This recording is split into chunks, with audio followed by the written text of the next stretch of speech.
Hello everyone and welcome to the 12 Cookies of Christmas. I'm Lucille Orr-D'oeuvre. Today we have a traditional Swedish bun in honor of St. Lucy's Day on December 13th. These would likely be prepared the night of the 12th in order to be enjoyed for breakfast in the morning.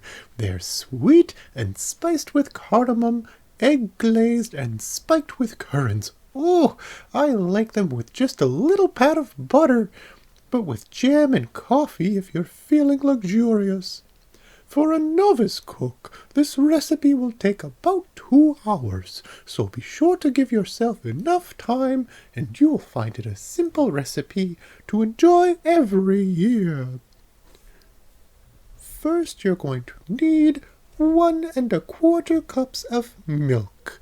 You'll also need a teaspoon of saffron threads, 4 cups of all-purpose flour, 1 packet or 2¼ teaspoons of active yeast. Then you'll also be needing ½ a teaspoon of salt, ½ a cup of sugar, 10 cardamom pods. Now the cardamom pods, you can't just throw them in. You have to split them open using your fingernails.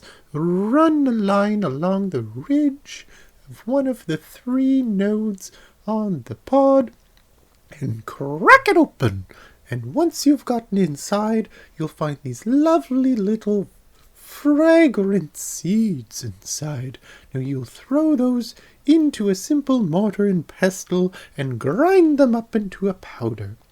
If you don't have a mortar and pestle, you can also use a food processor or just good old-fashioned stick 'em in a bag and smash 'em with a hammer.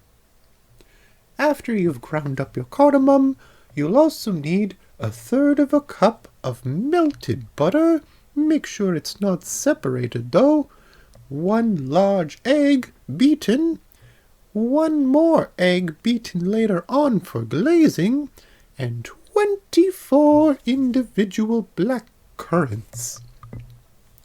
First of all, put the milk in a small bowl and soak the saffron threads in while you prepare the rest of the ingredients. Then, in a big bowl, you're going to combine the flour, the yeast, the salt, sugar, and the ground up cardamom. Mix it well together, very well, and then make a little divot in the middle so that you can pour in the liquid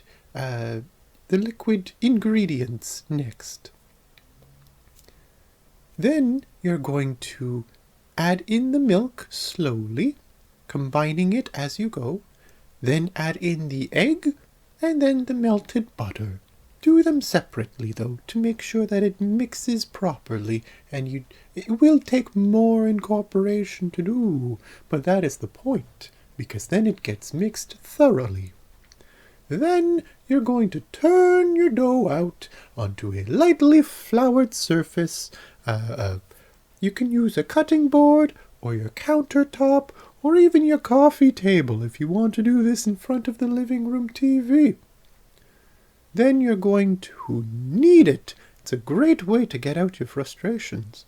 For about 10 to 15 minutes. Now for some people, this might be a bit of a workout. You might want to do some stretches first. Then you'll take that battered ball of dough and throw it back in the bowl.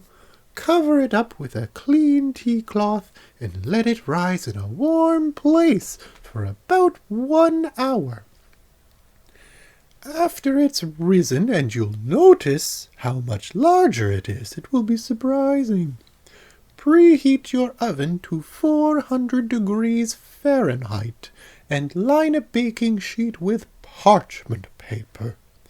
Then you're going to turn out the dough onto your lightly floured surface again and knock it back down. This is the best way to get out your frustrations. Just smack it and punch it. Pretend it is your worst enemy. Really pulverize it. And then you're going to rip it into 12 equal pieces. Once you've got your 12 equal buns, you're going to roll them into long logs, about 6 inches long, maybe a bit longer if you'd like. It depends on how scrolled you would like your buns to be in the end. After you've rolled them into logs, you'll form them into those scroll S shapes by curling one end all the way into the center of the log, and then take the other end and roll it in the opposite direction to the center of the log. And there you have this beautiful scrolled shape bun. You do that to all 12 of them. And then you place them on your baking sheet lined with parchment.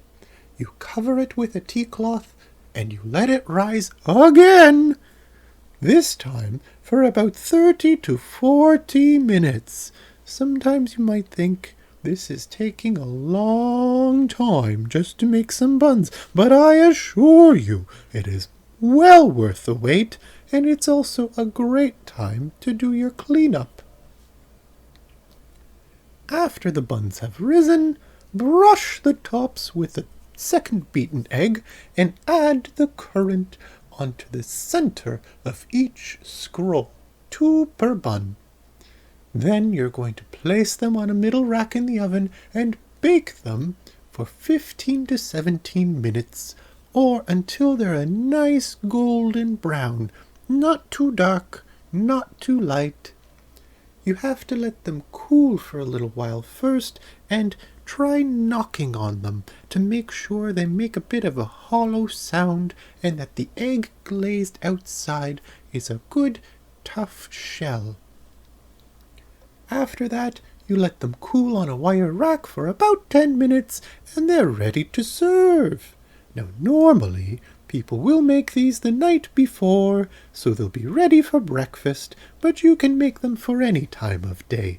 They really are a great, lovely little, delicate-tasting, light, fluffy bun with a good hard shell, a nice crust to chew into, but inside is sort of cakey and fluffy and airy, and that cardamom, ooh, it blends so nicely with the saffron. So go ahead, celebrate St. Lucy's Day the traditional Swedish way, and enjoy your first of the 12 cookies of Christmas. Thank you for joining me today. I'm Lucille Orr-D'oeuvre. Bye-bye.